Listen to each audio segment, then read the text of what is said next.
fair will help the economy to grow in GDP, in taxes, in employment, and in salaries, as well as the social sector and the health sector contributions.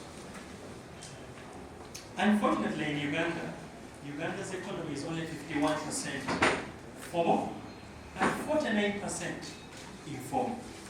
It is therefore prudent for the Parliament and honorable members that deliberate in it to understand how to legislate this alcohol sector without causing major harm to the formal sector on the one hand, and yet having no impact on the overall well-being of Ugandans on the other hand.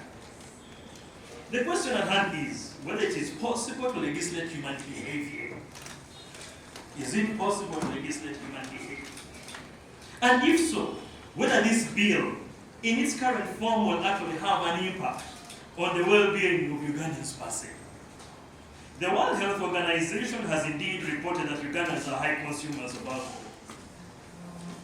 But it also implies that the alcohol at play is mainly the illicit alcohol, the one we do not control, the one which we cannot legislate, the one in the Mama Yingira Pole, the one in my grandmother's kitchen. That alcohol you cannot be able to legislate it. As the Uganda Manufacturers Association, the issue is, what is the bill? What is this bill trying to cure? Which disease are we trying to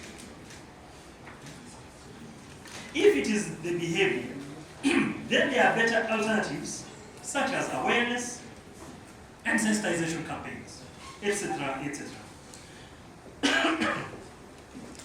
If it's regulation, then our suggestions are that regulation should be holistic and fair to all players in the sector, be they formal or informal. The bill in its current form may not be able to regulate activities of the huge informal sector, which is actually the reason to regulate the sector. So what is the background? Allow us to give you some background. And let us talk about the resilience of the manufacturing sector after COVID and the effects of COVID on the manufacturing sector. Now, what are the numbers of manufacturers and their contribution? Honorable members, there are 7,000, only 7,000, I repeat, only 7,794 industries in all these countries. Only 7,000. Together with the water, electricity, and construction subsectors, these 8,000 industries, all of them combined, contribute about a quarter or more than a quarter of your economy. Just these few industries you have. For your own reference, 72% of the population in Uganda is in agriculture. All those 30-something million people only contribute 24% of the economy. Now, the alcohol subsector is a significant contributor to the revenue generation, about 12.3 trillion annually. Number two, are we contributing to this economy? Are we contributing to the amounts and funds that this honorable parliament allocates every year? Are we significant in your eyes? Allow me to put it this way. The manufacturing sector contributes towards the national coffers over 3.5 trillion in 2022, and this has grown way to 22.6% in 2021-22. When we combine this sector, manufacturing, water, electricity, and construction, we contribute to 33% of the funds you allocate in this parliament. So 33% of the funds you allocate in this parliament come from the industrial sector. Now, allow me to say something. that, again, the agricultural sector, which contributes 25% of the GDP and 72% of the whole entire population, only contribute 1%. 1% of the amount of funds you allocate in this August House. So the manufacturing sector is a very key sector to the growth of this country. Power consumption, the manufacturing sector consumes 70% of all the power we produce in this country. 70%. Employment. We employ over 2 million people directly and 4.5 million people indirectly. And now when we add the people that are producing the cassava and maize, the ED has just presented, this number goes all the way to 6.3. This manufacturing sector has a number of SMEs. It is the biggest contributor. SMEs are the biggest contributor. Anytime we touch it, your SMEs die. Now, since we're talking about the alcoholic drinks and consumption bill, allow me to say this. We are not only a major contributor to the National Social Security Fund, but actually the manufacturing sector is a major contributor to the health insurance in the country. Most of the people in this sector are actually insured. So we are a major contributor to reduce the cost of health to the government of Uganda. What are the issues? The biggest issue we have is the country is highly informal in nature. 49% of the economy is informal. For whatever we're trying to do in this country, we must ensure we are able to legislate both the formal sector and informal sector. Now, the alcohol sector per se is doing 5,000 jobs directly and over 300, they are affecting over 300 livelihoods indirectly. For example, the bars in Uganda directly employ over 150,000 locals, not counting the chefs in the prime bars, the artists, the comedians, the border cyclists who transport the people, who sell the foodstuffs near the bars during the late night hours, those who sell water, and many other businesses. Touch alcohol, you touch all these sectors. And yes, indeed, if you touch them, they won't consume. If they won't consume, you won't have VAT. If they don't have VAT, you don't have taxes. If you don't have taxes, you won't have enough money to appropriate in this parliament. We are now at 53% debt to GDP ratio. Touch the sector. You have to bear the consequences of touching these other areas. Allow me, therefore, to go on and say that they don't affect just those, but they also affect the chapati makers, the muchomo makers. Therefore, regulation must be reasonable in its requirements and promote fair competition, not place undue burden on businesses or stifle their ability to innovate and grow. Proposals of concern under the bill include exclusion of regulation of native alcohol. The alcohol we produce at home, and this is massive in nature. The alcohol that your grandmother, that my grandmother, my auntie, my uncle all produce, it will not be regulated inside here. Additional licensing with strict preconditions such as 400-meter radius restriction. The question is, if you found the industry in that place, should we shift the industry because you came to that place? Because you need 400-meter radius? Restriction on hours of sale, packaging restrictions. The question we are asking, what are you trying to cure? What are we really trying to cure? We are touching the packaging, we are touching the restrictions of sale of hours, we are touching radius. COVID has already shown us that if we men, and especially we the men, take alcohol out of bars and bring it home, the honorable members who are ladies will witness to this, what can happen. COVID showed us, if that is what you want, we will buy the alcohol at 10 o'clock, come with it at home. We will drink from home with our kids and our mothers and our sisters in the house. Is that what we really want? It is what's going to happen. So we have to be very careful when we legislate these things. And we have enough evidence. COVID-19 showed us. Rapes went up. Teenage pregnancies went up.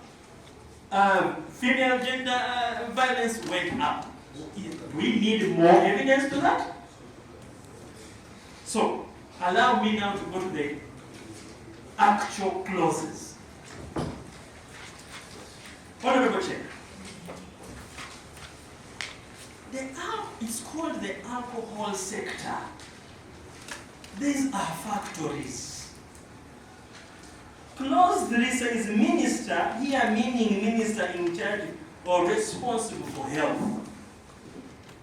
The purpose of this bill is to regulate manufacture, importation, and sale of alcohol.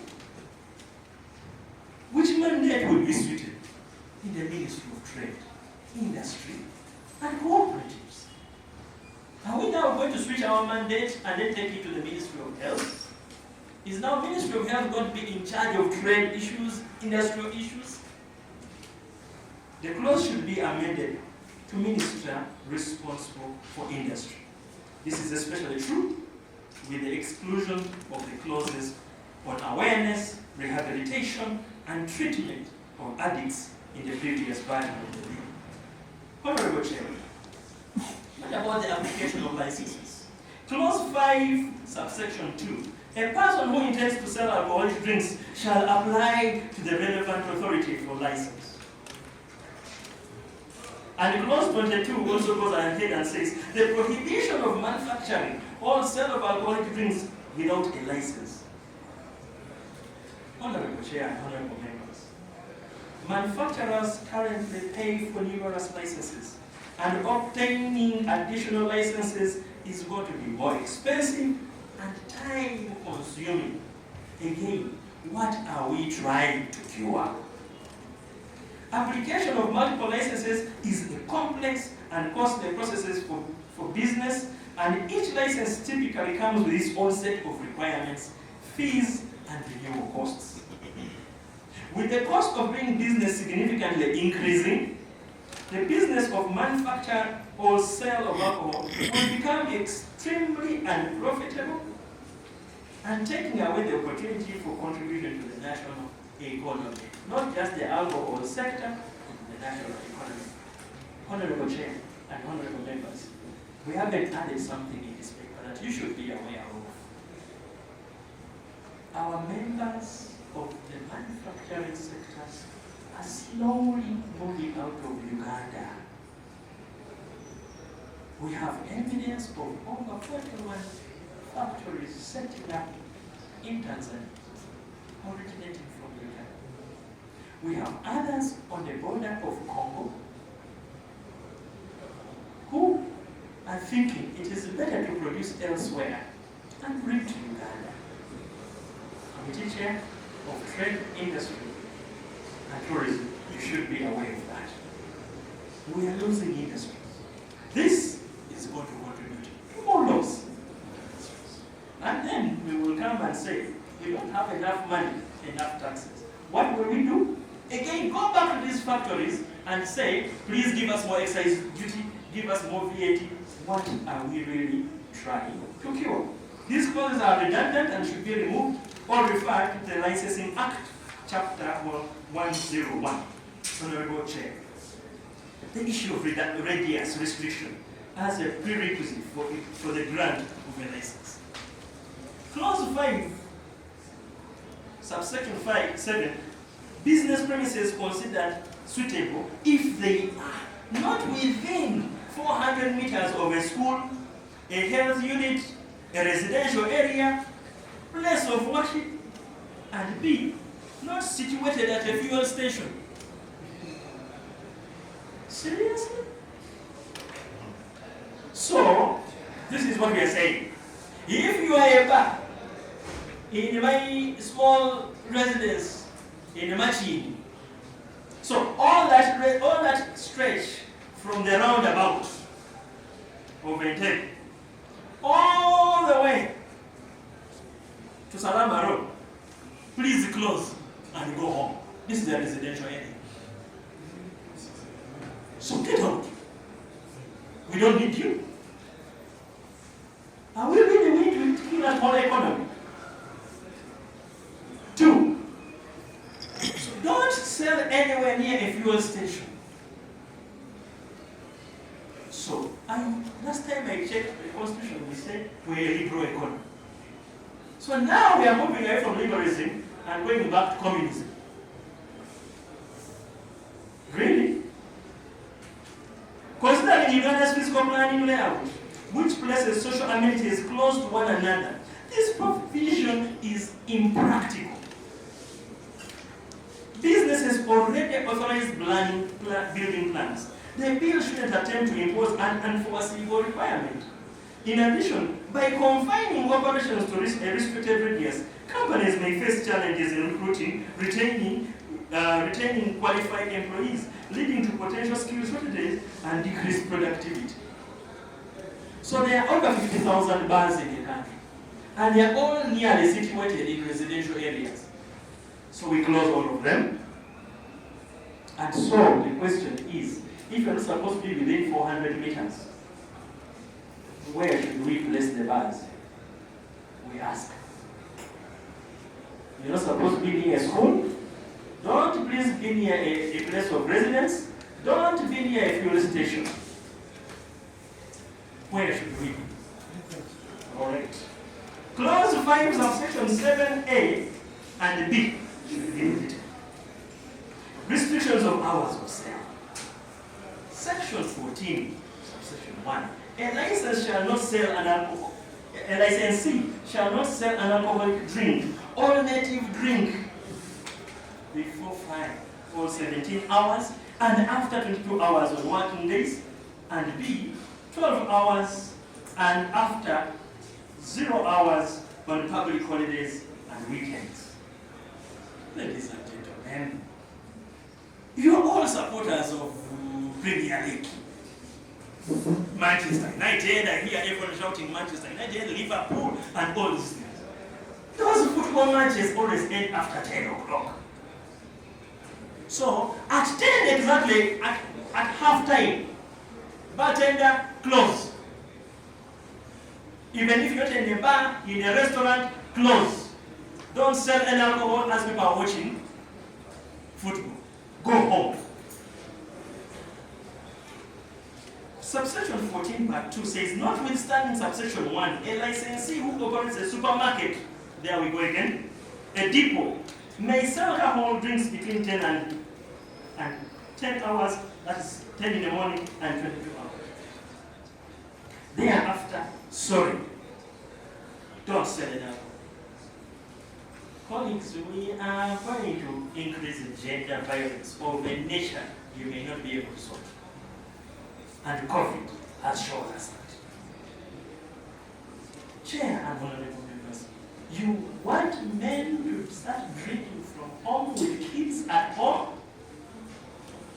Really? And then we shall be fighting alcoholism later on? Let the men go. Let the women go. Come back when you have finished your business and leave us in peace at home. Let home be our sanctuary. Let our homes be our castles.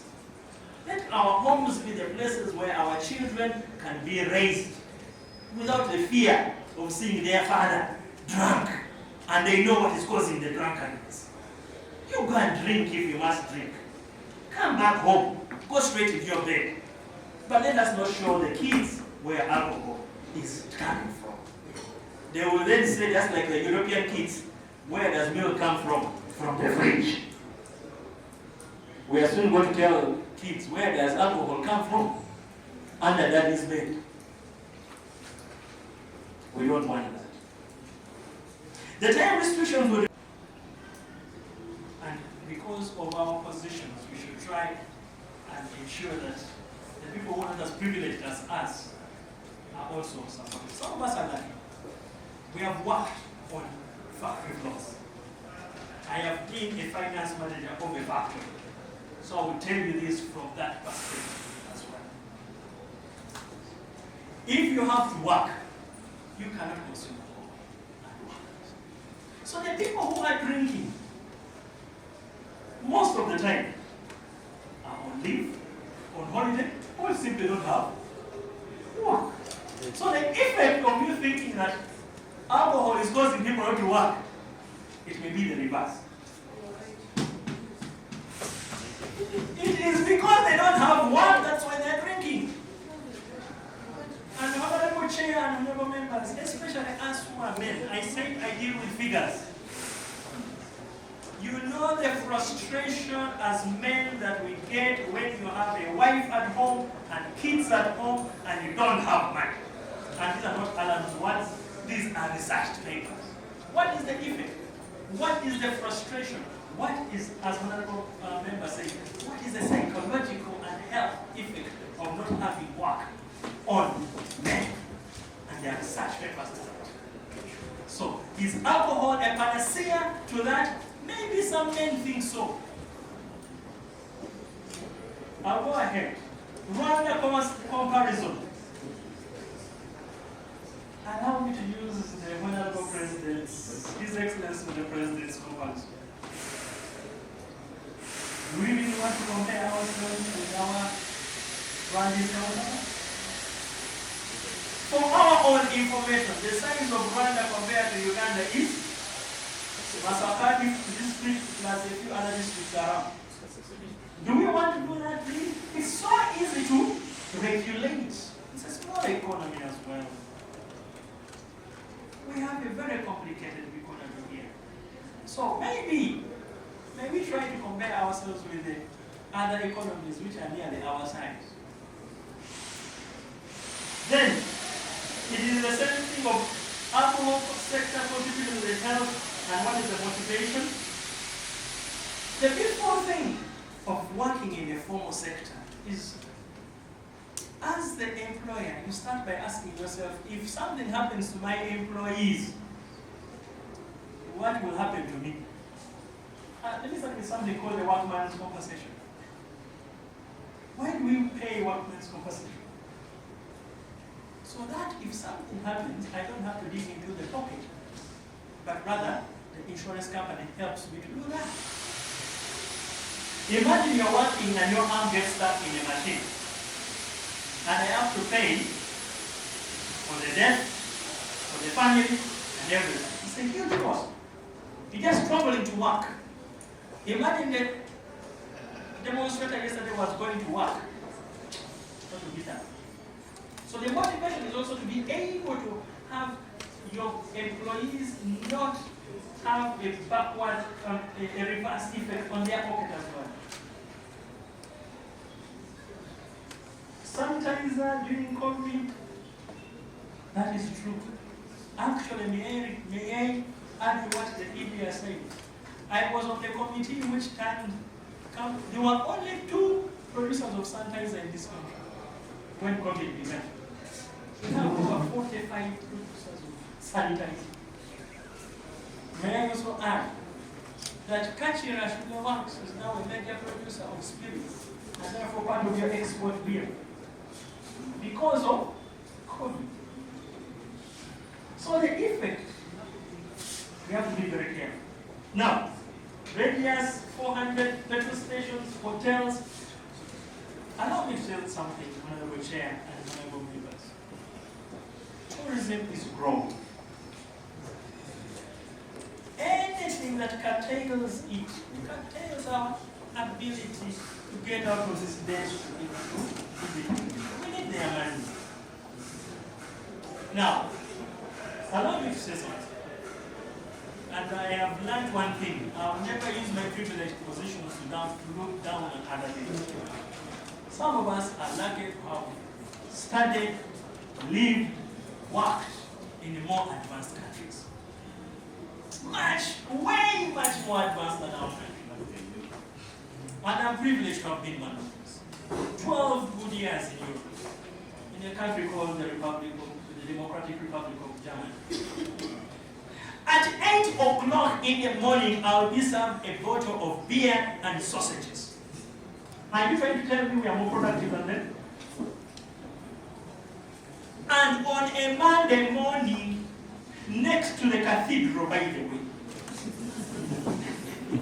Are we trying to say that we are more productive than this? And their economy is growing at 2.2%.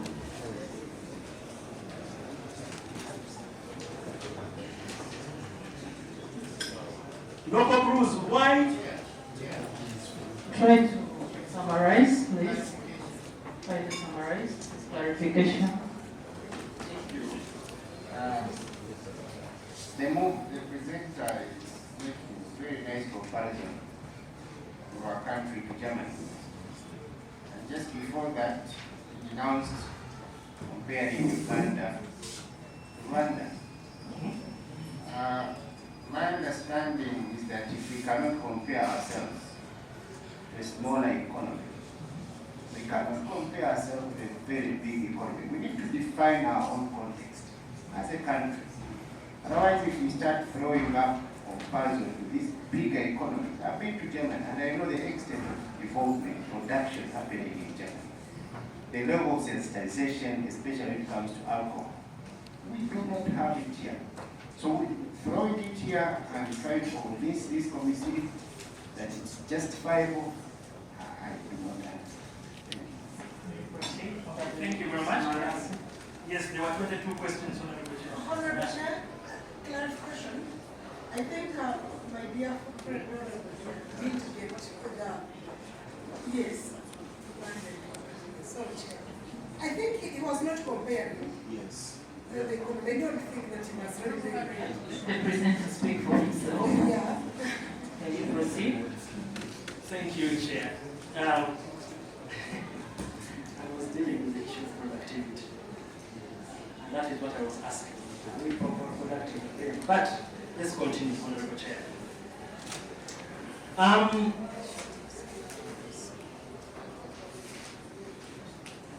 There's this issue that we need to understand that some of us need to ask ourselves, Honorable Chair. What are we really trying to do? We are failed to understand that. And my executive director has belabored to ask, what are we trying to cure? And I'll give an example. Honorable Chair, I am a Uganda man. The day I tried to bring a fellow man to my parents that I am introducing a man as my wife, they will throw me out. And I was part of the team which supported that law. And what was the effect? We are all witnessing it. And we are crying. And the part of the sector which is crying because of that bill is the health sector. The support to the health sector is dwindling. What I'm trying to understand is, must we use everything, every excuse to legislate ourselves into oblivion? Are there things we can just simply say, human regulation, please regulate yourself? Must we really regulate everything? Must we? Because the next time we're going to regulate people who are eating too much. You're eating too much. Stop eating. Myself, I'm now beginning to bear a nice stomach, which I hate, but I'm asking myself, should we regulate that eating much? Next, Chair. We need to regulate that one as well. Yes, Your Honorable Chair, it's taking alcohol from... Yes. It's taking alcohol from home and issue. And I was, an appendix to that question was, do I have experience or is it an observation? I repeat, I am an economist. And the beautiful thing with an economist, you read and read and read and read and read. Otherwise you cease to be. And the best thing you read, figures. And COVID has shown us. Lastly, this driving around Kampala, I'll leave it to you, Honorable Chair, to judge on that, whether you need to benchmark on that. Thieves, rapists, in the same direction, I was asked the question, is the whole entire woman behind this, or is the medical sector not part of this? You're a medical sector. Meat, pharmaceutical is part of our sector. Honorable Chair. So very important, you're somebody that represents. I need to conclude on that. Honorable Chair, we are human beings. Communicable diseases are lifestyle diseases. Honorable Chair, the issues of cancers and all these things are still being researched. The next thing we are going to hear, Honorable Chair, we are going to be having, and if I'm not mistaken, Honorable Chair, what is coming to your committee soon, or to this August House, soon rather than later, is a bill on health tax.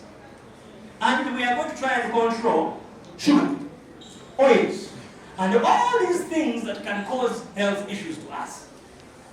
And we're asking ourselves, really? So, I should take your indiscipline and tax you for your indiscipline.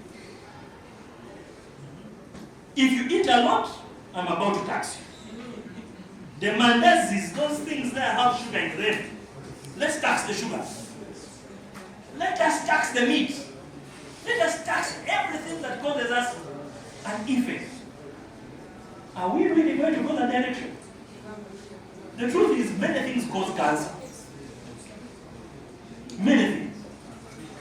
Or are alleged, thank you, Executive Director. Honorable Chair, I'll close with this one for us to go home. We closed the whole West Nile economy. All of it. For those of you, where is it?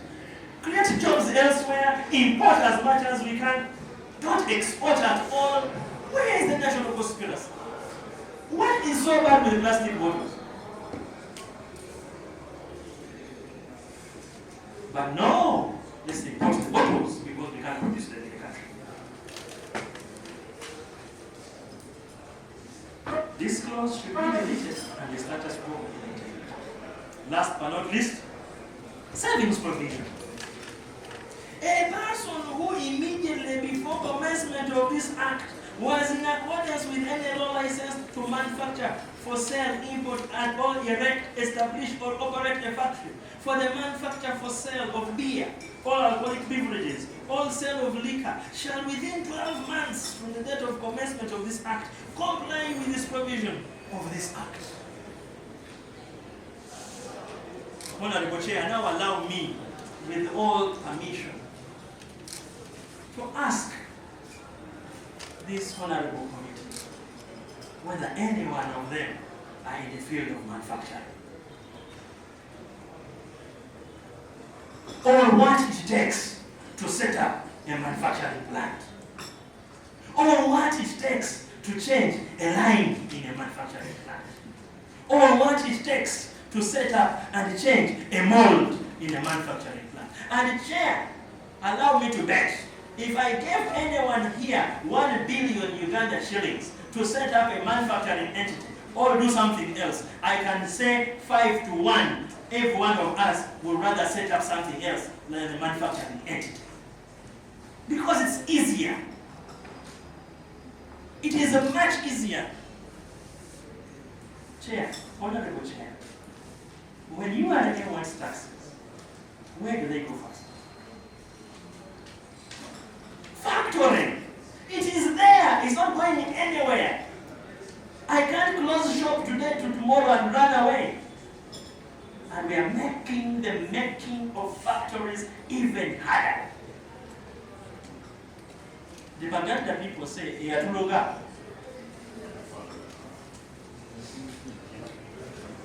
The 12 months period under the provision of clause 38 of the bill is too short to ensure full compliance of this sector. Unless, of course, you have never invested in manufacturing. You must bring the money together. You must order for the new line. It must come on time. I must install the line. And I ask again, Honorable Chair, And honorable members, again, what are we trying to cure? A more reasonable transition of this may be 36 months. In conclusion, Honorable Chair and Honorable Members, from Omar's perspective, Uganda is part of the East African community. It is important that we seek to regulate and let us legislate in such a way that Uganda is not made to be a supermarket of East Africa, but rather the industrial giant of the EAC and the Africa Continental Free Trade Area. Honorable Chair, may I report to you that when we negotiated the Africa Continental Free Trade Area, Uganda was supposed to be the topmost beneficiary in the East African region. Go and check. Get the report from UNDP. Get the report from UNSA. Get the report from World Bank. They all made a report showing that if Uganda adhered to the Africa Continental Free Trade Area rules, Uganda would grow the most in the East and Central region. Go check it out. What are we doing? Reverse everything. We don't need to grow. Honorable Chair, we are only growing at 5.6% GDP per capita, no GDP. But the population, Honorable Chair, is growing at 3.2%. That is why we're not feeling the money in the pockets. Because we're supposed to be growing at 10, 12%. We are here dwindling with our 5.6 and we are praising each other and tapping each other on the quote that we are growing.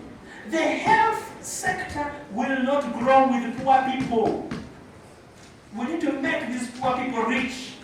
We need to find jobs for them. We need to make them contribute to this economy. Honorable Chair, how can we have 70% of your economy between Lake Victoria and Lake Choga, Jinja, and the border to Angola and Bunyoro? This whole small space is responsible for 70% of the economy.